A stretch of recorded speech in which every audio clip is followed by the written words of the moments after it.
Many programs are working to help foster youth while they're under the foster care. But what happens to those students and those youth when they become adults? Well, my guest today, Karan Fields, has started a program called Room for Change that helps transition foster care youth into adult living. Thank you for joining us. How you doing? I'm doing great. So there's so much conversation about foster youth, but people don't think about what happens to those young people once they become adults and they're no longer being cared for as a foster youth, and then they transition to adult life. What are they supposed to do then? Right. So just tell us about Room for Change and how that helps with that transition. Well, Rooms for Change is a program that offers free interior design services and free furniture to youth once they come out of the system. So they find themselves in transitional housing, and then we go in and we make their space look like a home. So how do you find the youth or the adults now that you're working with? So I work with transitional housing programs. I don't work with individuals. I work with programs that provide case management and other support to the youth once they're in housing. So my coming in to make them a home is really focused on helping them understand and see themselves very differently than they ever had.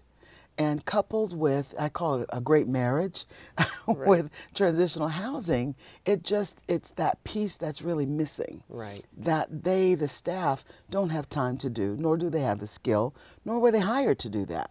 Do you do any kind of training with the youth, or do you just do the interior design, or do you help them in other ways as part of your program? I do help them, not the way that case managers might. I won't help them turn the PG&E on. But what I do is I help them understand how to keep the house clean, how to make better choices.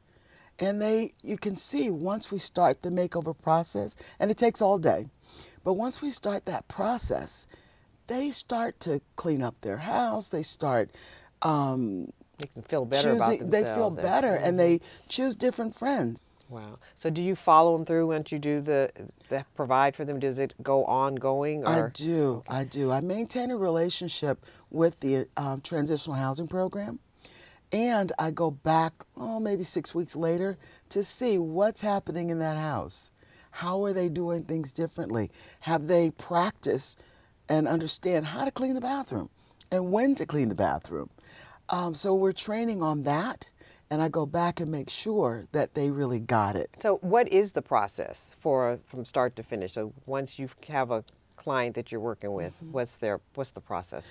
Well, there are probably three processes that are happening simultaneously. There's developing the relationship with the transitional housing program, developing then a relationship with a staff person who is now going to introduce me and the program to the former foster youth. Then there's the relationship with myself and the foster youth, because what I'm doing is I'm talking with them about their preferences, what they want to see.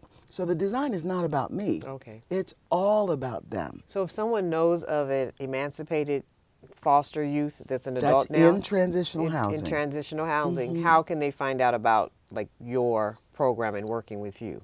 Well, we have a website, and all of our information is on the website. The website is Rooms for Change. That's ROOMSFORCHANGE.org. Great. Wonderful. Beautiful work. Thank Congratulations. And that's a nice way to marry your passion in with your skill set and then actually be a blessing to the community. Absolutely. Thank you. Thank you. Thank you.